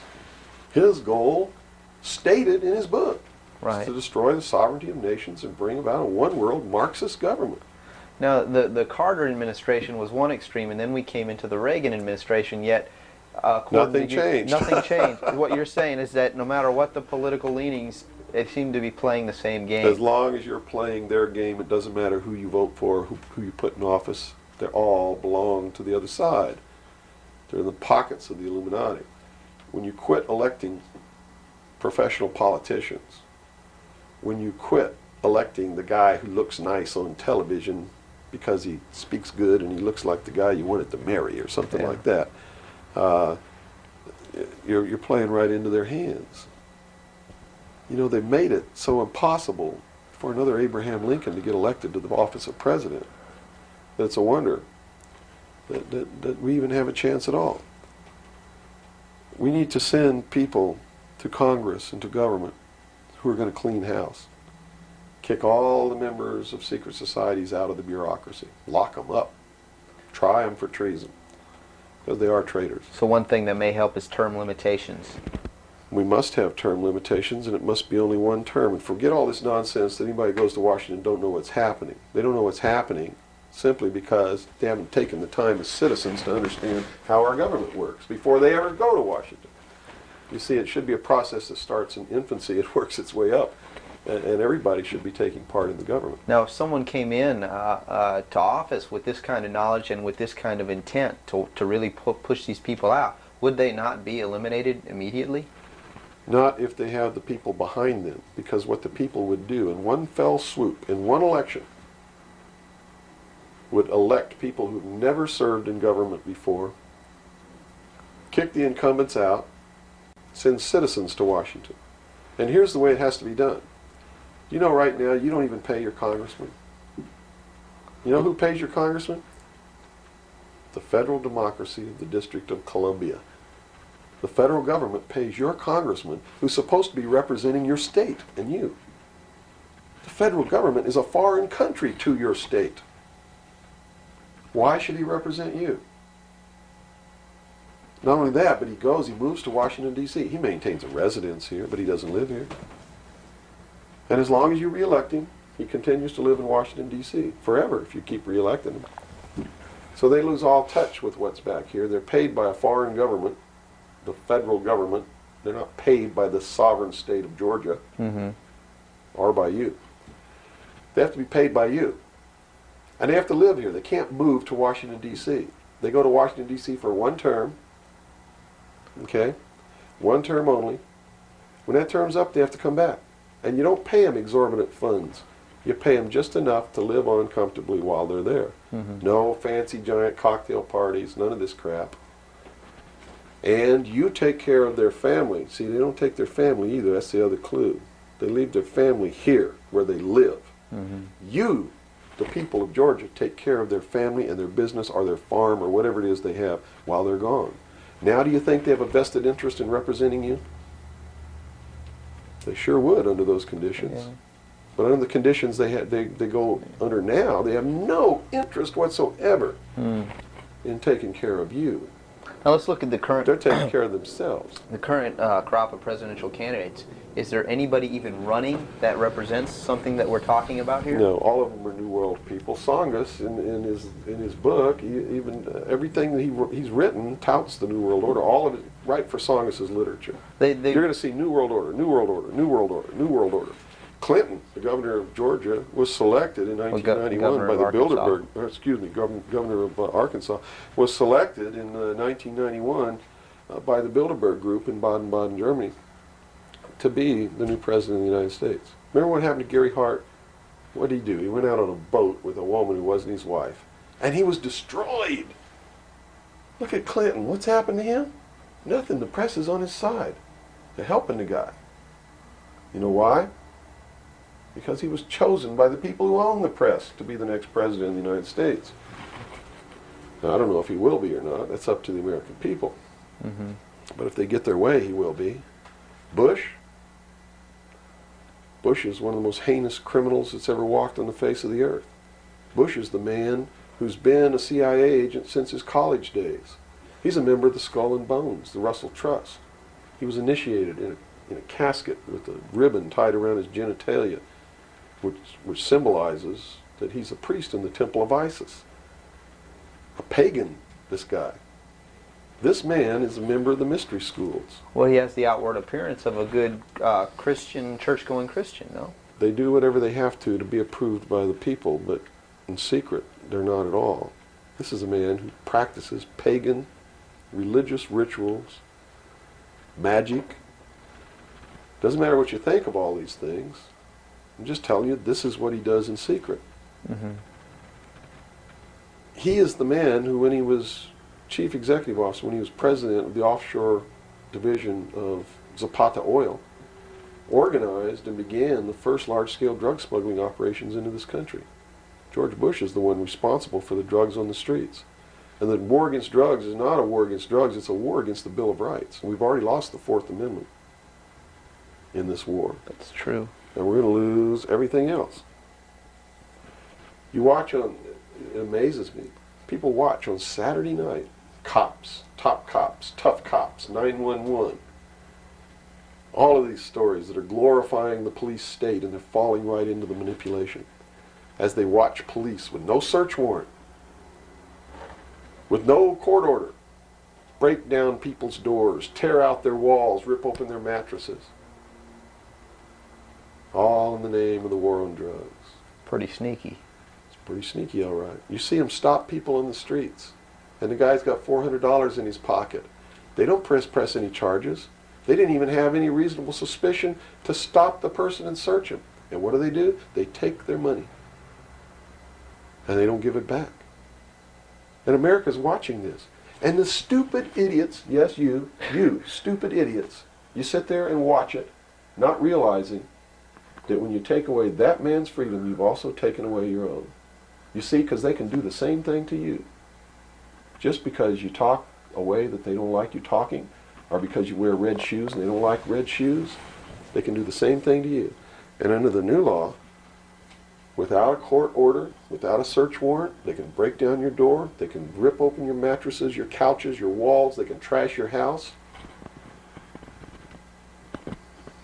All in the name of the war on drugs. And let's say they don't like the color of your shoes. All they have to do is drop a little pouch of cocaine in your living room, behind your couch, and find it and say, aha, you're a drug dealer. What happens then? Now they can confiscate your house, all your possessions, all your property, all your bank accounts, all your cars, boats, vacation cottages, whatever you have. And they can auction it off within 24 hours without ever even pressing charges against you. Without a court order, without due process, without just compensation. And there's not a damn thing that you can do about it. Not a damn thing. At least right now. At least right now. And the reason you can't do a damn thing about it is because you're the one who brought it about through your stupidity. You're mentally crippled. You're operating from a position of ignorance apathy, abdication, irresponsibility. We're losing our country, our freedoms, everything. Now, these are strong accusations of the American public. What do you hope to accomplish by angering the very audience that you want to watch and listen to you? Go prove me wrong. Go make me the idiot. In so doing, you're going to find out what the truth is, and maybe you'll wake your up. And if you do, maybe we can save our country. Because I don't really care at this point whether you get mad at me or not. My country's disappearing. My freedoms are disappearing. My daughter's going to live as a slave in the New World Order if you people don't wake up and help me. So, if I had a 2x4, literally, I would smack you upside the head with it. I don't care if you get mad at me. It's beyond that state. You know, I'm willing to put my life on the line. Why would I care if you get mad at me? Mm-hmm. You know? People say, well, don't you feel threatened? Don't you feel like your life is in danger? Are you kidding? You're the people who sent your sons and daughters to fight an illegal, immoral, unjustified war in the Middle East? And that didn't bother you a bit, that they might have got killed over there, and you're worried that I might get hurt or killed? Right here, really defending my country? Really fighting in defense of the Constitution? Right. You brought up the Persian Gulf War. That's something that's still on a lot of people's minds. Based on what you're saying, what was the reason for that war? They should feel really guilty. They should feel really bad about that. I mean, what about a Saddam Hussein that everyone seems to agree is you know, the evil man here, that we had the right to go in and punish, destroy, or whatever? Well, it's funny that the man who purported to want to destroy Saddam Hussein was the man who really built Saddam Hussein when he was in the Central Intelligence Agency. We have been building up Saddam Hussein's arsenal. His technology comes from us in the Soviet Union. We built him up to create that war. We did it for a purpose, and the purpose was, look at this. If George Bush knew what he was doing, how come he didn't know what he was doing? Here's what he said. We've got to send troops to the Middle East because we can't afford to pay $26 a barrel for oil. That's on tape.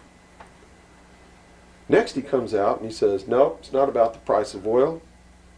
It's because Saddam Hussein's not going to stop at Kuwait. He's going to go into Saudi Arabia, and those are our friends, our buddies. So we got to go defend Saudi Arabia. And then James Baker says in a press conference, nope, it's not about Saudi Arabia. It's not about $26 a barrel for oil. It's about jobs. Folks, we're going to get you a job, and to do it, we're willing to kill your sons and daughters. Yes, sir, we're going to send them off to get killed so that you can have a job. Prosperity. That's what it's all about. Well, what was the actual scenario if we hadn't have gone in? Well, see, that's not the end of it yet. Okay. Then George Bush comes out and says, whoa, the White House is flooded for telegrams. They don't want their sons and daughters to get killed for a job. It's not about jobs. It's about naked aggression. Yes, sir, there's a little Hitler over there called Saddam Hussein. Yeah, and we're going to go destroy him because the world doesn't need another Hitler. Never mind Pinochet in Chile, who's another Hitler. Never mind all the other Hitlers in the world. Was that Never mind Tiananmen Square. Well, then, you know, then people would say, well, the American government's not interested in that because money is not in you know, it's the oil here. We're talking about money. No. So you're saying it's not even that. No. They've been planning this war for years. In fact, Arco Press wrote a book about it. The name of the book is Rapid Deployment Forces. It was published in 1985. It names Kuwait as the country. It talks about Operation Bright Star, where they've been practicing the war every year since the early 80s. Sending troops over there practicing the war. Liberating Kuwait. It's even named in the book. The whole thing was spelled out years ago. What it was all about was to establish the New World Order. You see, because for the first time in the history of the world, it's established the legal international precedent that the United Nations could pass a resolution and send its police force to enforce that resolution, and that the member nations would have to pay for that action. And George Bush said it very clearly, but nobody was listening when he said, no longer will any nation stand against a world united.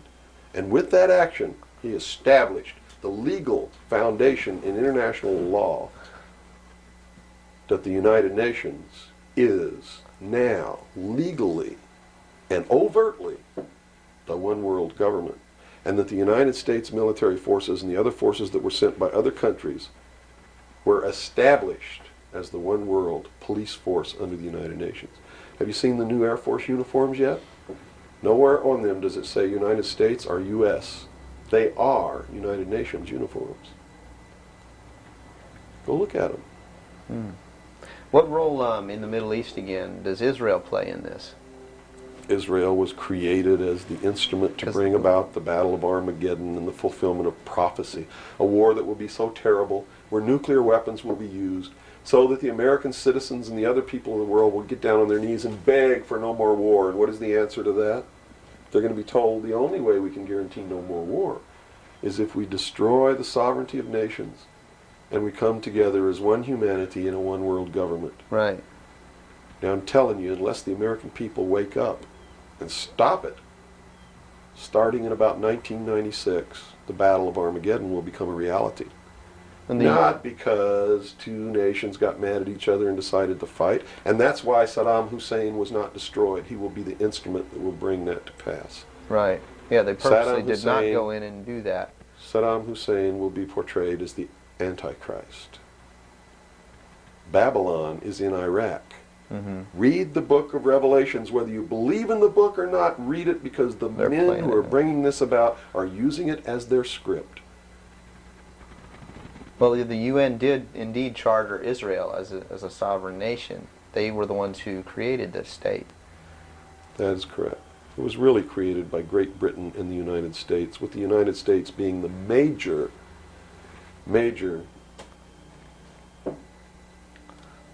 instigant. Okay, and the Jewish people were then being manipulated into believing it was for some other reason. That's correct. They've always been manipulated. And I get people who still come to me all the time and say, Bill, you're all wrong. It's the Jews. The Jews are subverting the world.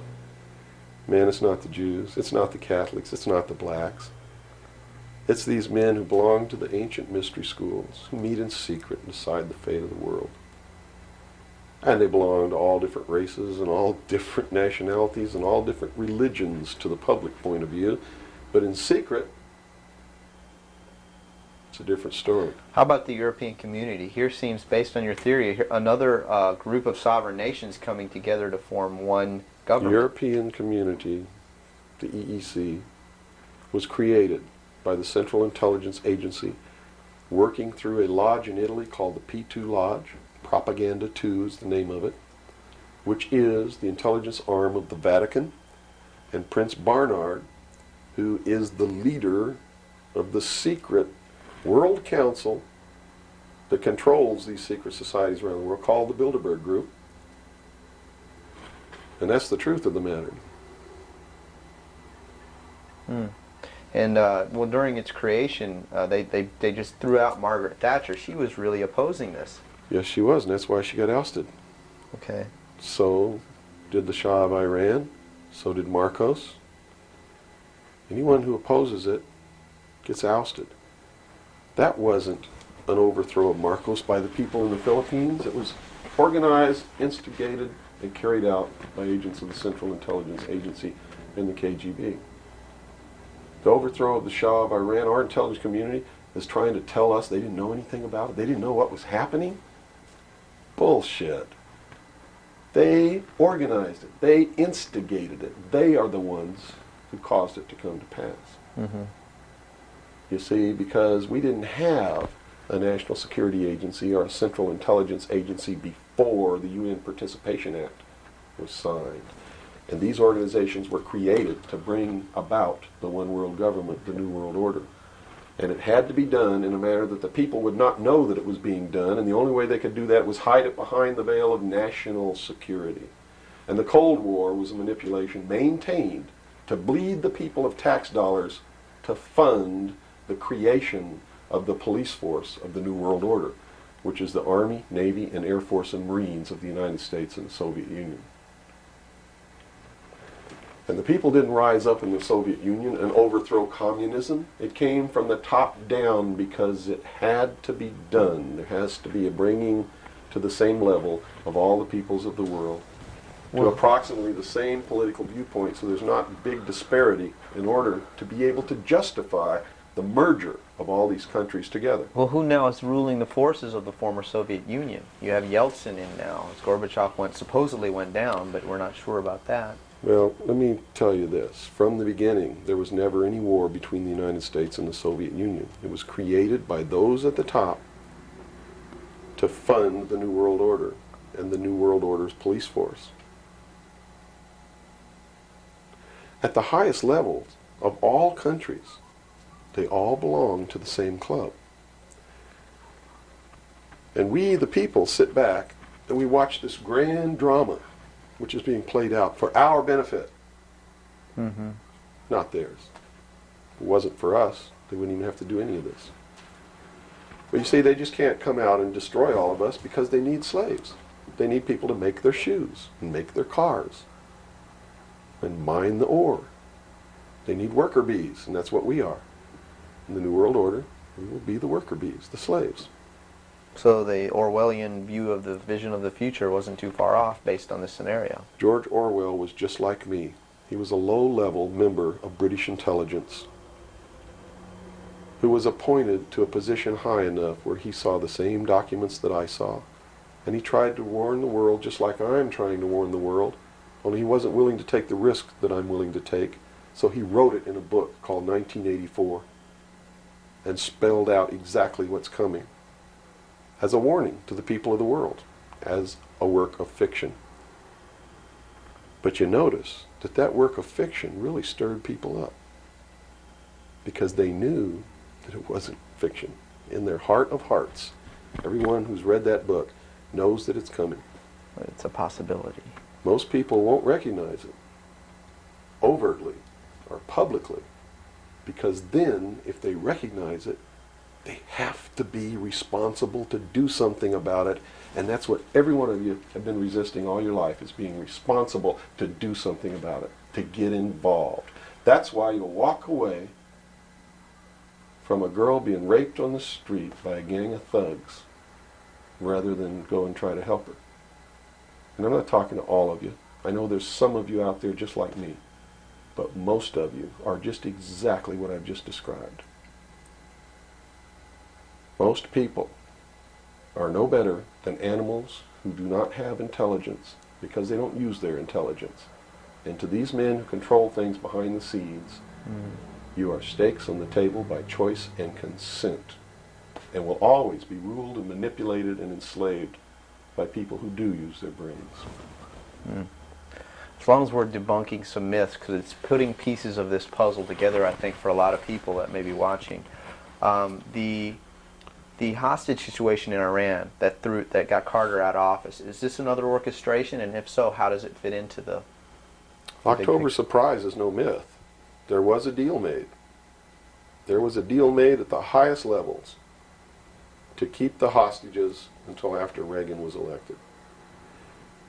Do you really believe that it was an accident? That it was a coincidence that 30 minutes after Ronald Reagan was sworn in, took his oath of office, the hostages were released? Did they want Carter out? Are you really that naive? I can't believe it. Did they want Carter out? Yes, they wanted Carter out. They wanted Carter out. He wouldn't play by the rules? Or what was I don't know why they wanted him out, but they wanted him out. Carter was ineffective. He did not have the support of all the American people. They need people who can manipulate the American people so that they have their support. My message is to you is don't support anybody unless they're doing what we know to be right. Don't believe them. Don't fall for the manipulations. Double check everything they say. And that means you can't rely on the media as it is today either. Oh, of course not. All the media in this country, radio, television, and print, is all owned by 5 corporations. All of these corporations that own the media are owned and controlled, and members of the Council on Foreign Relations sit on their board of directors. Can you name those 5 corporations? Is that... Not off the top of my head. Okay. I could try, but I don't want to take a chance on being inaccurate. But you can trace that yourself. Okay. Remember, if you go down and you trace the ownership of a station or a newspaper, and you get to a corporation, remember that somebody owns that corporation, and it's usually another corporation. But when you trace the interlocking of all these things, when you get to the top, there's 5. And all journalists know that there's some things you don't write about, and you don't talk about, because you'll lose your job. And that's where the control is. And that's why they pay anchormen like Dan Rather $2 million a year, because he doesn't question them. He knows that if he goes against them, he's going to lose $2 million a year. Do you think a man that looks pretty and sits in front of a TV camera for the 6 o'clock news is worth $2 million a year? No way. I don't care how long he works, and I don't care what he does. There is no job worth $2 million a year. That's why they pay athletes these fantastic salaries. I was listening to the radio the other day. They just contracted to pay one player on one team $6 million a year. Can you believe this? And why is that? It's the Roman circus. What does the emperor do when the people become restive, and when the people are asking questions, and when the people don't like the policies of the emperor? He sends them to the circus. He creates a circus. He builds a giant coliseum. And he begins to throw the Christians to the lions. And he has great chariot races and football games and basketball games, all to keep the idiots preoccupied with things that don't mean anything in the scheme of the entire world,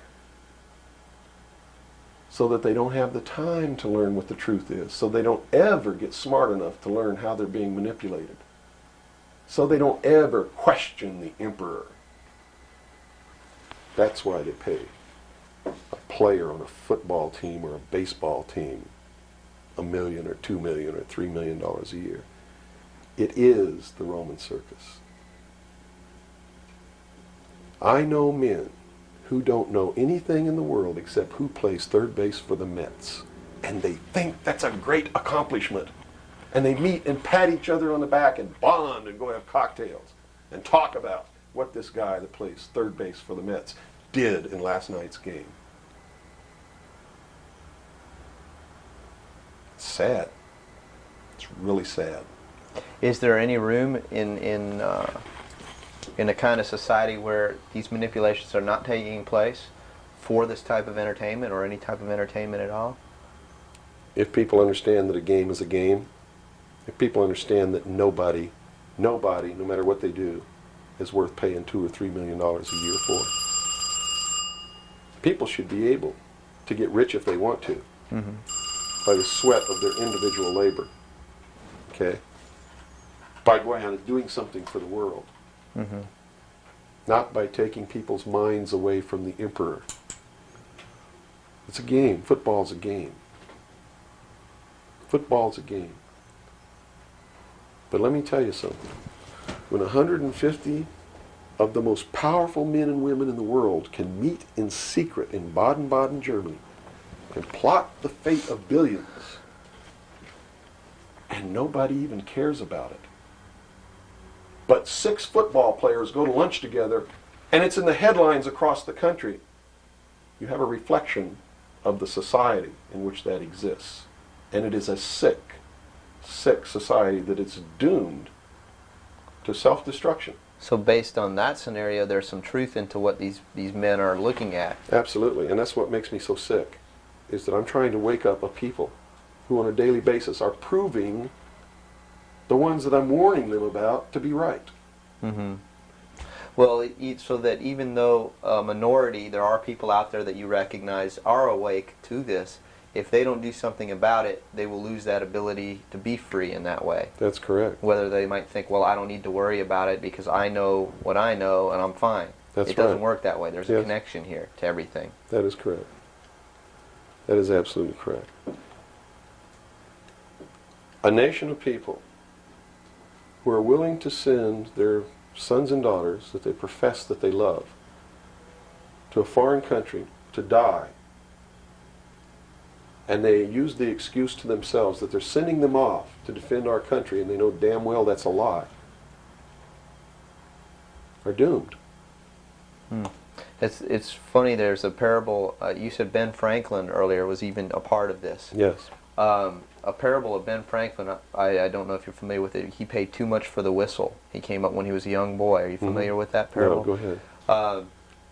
Where when he was a young boy, he was given an allowance, and you know it was a decent amount of allowance, and he was going to the store to get a toy. You know, he was very excited about that, and along the way he met some boys who had this whistle, you know, and he saw that, and he saw the little boys blowing this whistle, and he thought, wow, the greatest whistle, this is the greatest toy. He really wanted this thing. Mm-hmm. So without asking, he gave all his money away, you know, to these boys for this whistle, and he went home, and sure enough, he got very bored with it, and he had no more money to buy something that was really, you know, worthwhile to him. Sure. And so from that point on, he had a saying that said, you know, don't pay too much for the whistle. And I think somehow that relates here. He's also the one, when the Constitutional Convention was finished, when they wrote the Constitution and signed it, when it had been signed, he walked out the doors. Someone outside, I forget who it was, I believe it was a reporter for one of the newspapers in the 13 colonies, asked him, he said, "What have you wrought, Ben?" Ben looked at him and he said, "A republic, if you can keep it."